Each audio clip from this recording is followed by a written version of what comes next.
तुम्हारी सबसे बड़ी कमजोरी तुम्हारा गुस्सा नहीं है, तुम्हारी गरीबी नहीं है, तुम्हारी शक्ल नहीं है। तुम्हारी सबसे बड़ी कमजोरी तुम्हारी ट्रांसपेरेंसी है। सोचो, अगर जंगल में शिकार करने निकलने से पहले शेर पूरे जंगल में चिल्लाकर ये अनाउंस कर दे कि आज मैं हिरन को मारने जा रहा हूँ, तो क्या वो कभी शिकार कर पाएगा? नहीं, क्योंकि जिस पल तुम्हारे इरादे दुनिया को पता चल जाते हैं, उसी पल दुनिया तुम्हारे खिलाफ तैयार होना शुरू कर देती है। और यही गलती आज हर दूसरा इंसान कर रहा है।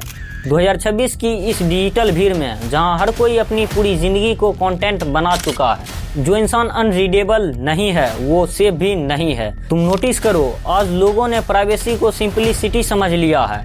उन्हें लगता है मैं तो बस रियल हूँ, मैं तो ऑनेस्ट हूँ। नहीं, तुम ऑनेस्ट नहीं हो, तुम स्ट्रेटेजिकली वीक हो।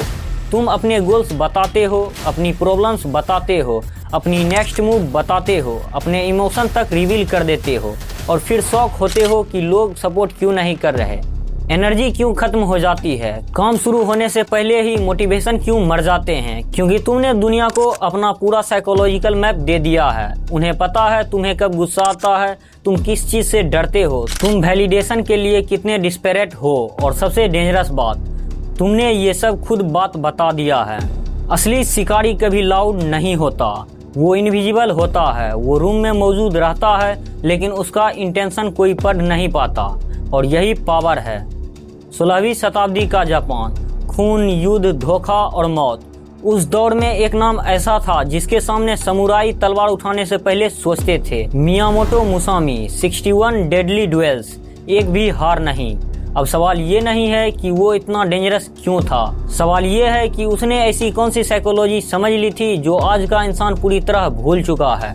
उसकी किताब द बुक ऑफ 5 रिंग्स, उसमें एक प्रिंसिपल बार बार रिपीट होता है, कंफ्यूज द एनिमी। दुश्मन को इतना भ्रमित कर दो कि वह तुम्हारी असली चाल समझ ही ना पाए। अगर हमला ईस्ट में शुरू करना है तो वेस्ट में नॉइज क्रिएट करो। अगर तुम्हें बड़ा बनना है तो दुनिया के सामने खुद को छोटा दिखाओ। अगर एम्पायर बिल्ड करना है तो कंस्ट्रक्शन की आवाज कभी बाहर मत आने दो। और तुम बिल्कुल उल्टा कर रहे हो। तुमने जिम शुरू किया, पहले दिन स्टोरी।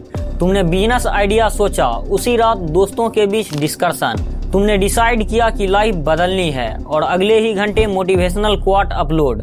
तुम बिल्ड कम कर रहे हो, ब्रॉडकास्ट ज्यादा। मुसामी कहते हैं, जब तलवार अभी म्यान में हो तो दुश्मन को उसकी दिशा का अंदाजा नहीं होना चाहिए, लेकिन तुम्हारी तलवार तो युद्ध शुरू होने से पहले ही सबको दिख चुकी होती है। और फिर तुम सोचते हो लोग नजर लगा देते हैं। नजर नहीं लगती, तुम खुद अपनी स्ट्रेटेजी एक्सपोज कर दी। अब यहाँ ह्यूमन साइकोलॉजी समझो। इंसान नेचुरली कंपैरिजन मशीन है। कोई भी इंसान ओपनली ये नहीं चाहेगा कि उसके बगल में खड़ा इंसान उससे ऊपर उठ जाए। वो तुम्हें सपोर्ट करेगा लेकिन एक सीमा तक। उसके बाद तुम्हारी ग्रोथ उसके सबकॉन्शियस को थ्रेटन करने लगती है। और यहीं शुरू होता है साइलेंट रेसिस्टेंस। भाई इतना इजी नहीं है, मार्केट खराब है, रिस्क बहुत है, तू ओवरथिंक कर रहा है। तुम्हें लगेगा वो तुम्हारी केयर कर रहे हैं, लेकिन अक्सर लोग तुम्हें बचा नहीं रहे होते। वो खुद को पीछे छूटने के डर से प्रोटेक्ट कर रहे होते हैं। Robert Greene, the 48 law of power, law number 3, conceal your intentional. अपने इरादों को धुंध के पीछे छुपा दो, क्योंकि जिस इंसान की अगली चाल प्रेडिक्टेबल हो जाती है उसकी हार सिर्फ टाइम की बात होती है। साइलेंट असैसिन कभी अपनी पूरी ताकत नहीं दिखाता। वो रूम में सबसे लाउड नहीं होता, वो एब्जॉर्ब करता है, सुनता है, पैटर्न पकड़ता है, और लोग अपना ईगो सेटिस्फाई करने के चक्कर में अपनी पूरी स्ट्रेटेजी उसके सामने खोल देते हैं। याद रखना, जो इंसान कम बोलता है वो रूम ज़्यादा कंट्रोल करता है, क्योंकि साइलेंट प्रेशर क्रिएट करता है और प्रेशर में लोग खुद को रिवील कर देते हैं।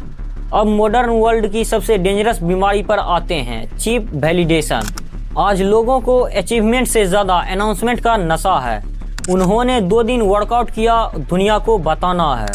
2 पेज पढ़ा, फोटो डालनी है। न्यू गोल सेट किया, कैप्शन लिखना है।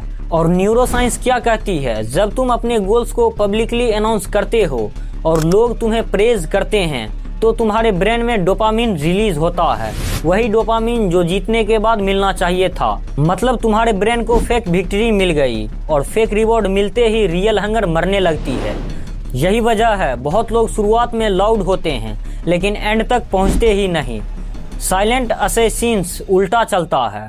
वो साइलेंट में बिल्ड करता है। No announcement, no noise, no validation, सिर्फ काम।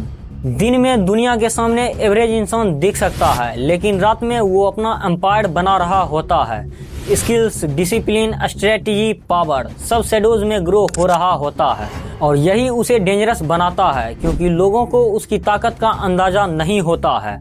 अब अपने आप से एक सवाल पूछो, तुम्हारी लाइफ में ऐसी कौन सी चीज है जो सिर्फ तुम जानते हो? तुम्हारा प्लान, तुम्हारी रियल एम्बिशन, तुम्हारी नेक्स्ट मूव, या तुमने सब कुछ दुनिया को पहले ही बता दिया है? क्योंकि एक्सपोज इंसान इमोशनली वीक हो जाता है, वो रिएक्शन पर डिपेंडेंट हो जाता है, और जो इंसान रिएक्शन पर डिपेंडेंट है वो कभी ट्रूली पावरफुल नहीं बन सकता। अब तक तुम सिर्फ ये समझ रहे थे कि साइलेंट इम्पोर्टेंट है, लेकिन आगे हम बात करेंगे उस प्रोटोकॉल की जो एक इंसान को सोशली इनविजिबल बनाता है। कैसे रूम कंट्रोल किया जाता है बिना लाउड हुए, कैसे लोग अननोइंगली अपनी वीकनेस खुद रिवील करते हैं। सबसे खतरनाक इंसान वो नहीं होता जो सबसे ज्यादा ताकत दिखाता है, सबसे खतरनाक इंसान वो होता है जिसकी ताकत का अंदाजा ही किसी को नहीं होता है। अब सवाल ये है, एक इंसान इनविजिबल कैसे बनता है? कैसे वो भीड़ में रहकर भी भीड़ का नहीं बनता है? कैसे वो साइलेंटली इतना पावरफुल हो जाता है कि लोग उसकी सक्सेस को ओवरनाइट बोलते हैं, जबकि उसने सालों शैडोज में खुद को फोर्ज किया होता है? यहीं से शुरू होता है द साइलेंट असैसिन प्रोटोकॉल। इसका पहला नियम है, अपनी असली जिंदगी को दुनिया से बचा कर रखो। तुम्हारी एक पब्लिक लाइफ हो सकती है, लेकिन एक तुम्हारी हिडन लाइफ भी होनी चाहिए। एक ऐसी जिंदगी जिसके बारे में किसी को कुछ पता ना हो। तुम्हारा असली बैंक बैलेंस, तुम्हारी रियल स्किल्स, तुम्हारा अगला मूव, तुम्हारी डीपेस्ट वीकनेस, ये वो चीजें हैं जो जितना इनविजिबल रहेगी तुम उतने पावरफुल रहोगे। आज लोग अपनी पूरी जिंदगी कंटेंट में बदल चुके हैं। उन्होंने मिस्ट्री मार दी है, और जिस इंसान के अंदर मिस्ट्री खत्म हो जाती है उसकी साइकोलॉजिकल पावर भी खत्म हो जाती है। याद रखना, अननोन हमेशा नोन से ज्यादा डेंजरस लगता है, इसलिए डार्कनेस डर पैदा करती है, इसलिए साइलेंट प्रेशर क्रिएट करता है, इसलिए अनरीडेबल लोग हमेशा कंट्रोल में रहते हैं। अब रॉबर्ट ग्री की एक और ब्रूटल ऑब्जर्वेशन समझो। वो कहते हैं जो लोग तुम्हें समझ नहीं पाते वो तुम्हें अंडर एस्टिमेट करने लगते हैं, और यही तुम्हारा एडवांटेज है। साइलेंट असैसिन कभी डिस्परेट नहीं दिखता, वो खुद को एक्सप्लेन नहीं करता, वो हर डिबेट नहीं जीतता, वो हर कमरे में खुद को प्रूव नहीं करता।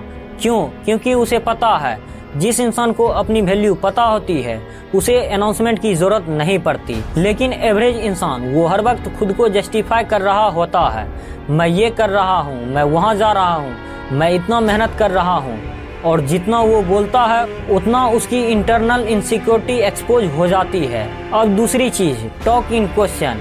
यह एक साइकोलॉजिकल वेपन है। तुमने नोटिस किया है लोग खुद के बारे में बात करना पसंद करते हैं।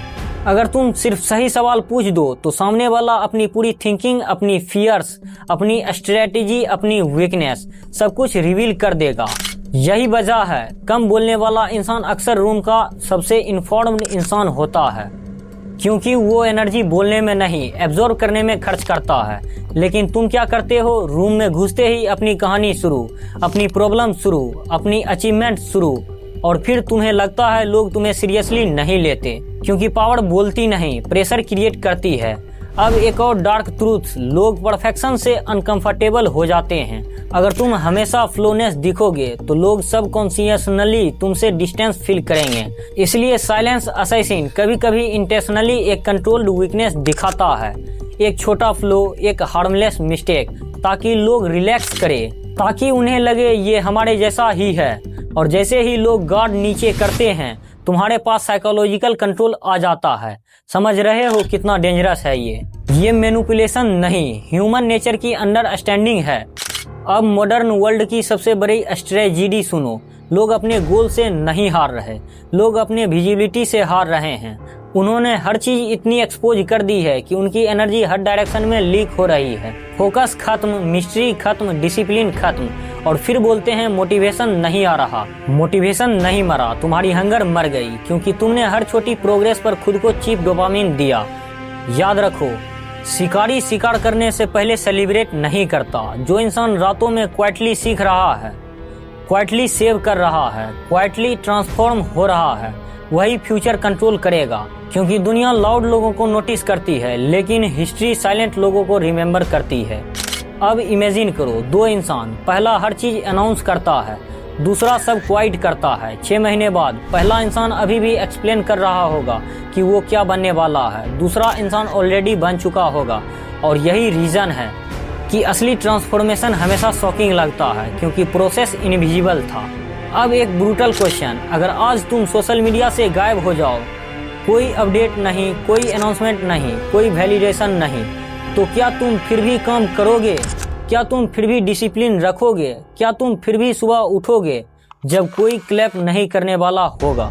क्योंकि वही डिसाइड होता है तुम क्रिएटर हो या ट्रांसफॉर्मर। साइलेंस असैसिन ऑडियंस के लिए नहीं जीता, वो मिशन के लिए जीता है। और जब वो फाइनली दुनिया के सामने आता है तो एक्सप्लेनेशन नहीं देता, इम्पैक्ट देता है। बिजली जब गिरती है तो पहले उसकी रोशनी दिखाई देती है, आवाज बाद में आती है। तुम्हारी सक्सेस भी ऐसी होनी चाहिए, पहले इम्पैक्ट फिर लोग समझे कि हुआ क्या। अब फैसला तुम्हारा है, तुम हर वक्त विजिबल रहोगे या इनविजिबल होकर डेंजरस बनोगे। तुम अपनी पूरी जिंदगी दुनिया को बताते रहोगे या शैडोज में अपना अंपायर बिल्ड करोगे। आज से अपनी जुबान को कंट्रोल करो, अपने प्लान को प्रोटेक्ट करो, अपनी एनर्जी को लीक मत होने दो और अपनी नेक्स्ट मूव अपनी शैडो को भी मत बताओ। मैं हूं युवराज वेदांत और याद रखना, silent people are not weak, they are simply building in place where the world can not see. Move in silent and let success make the noise.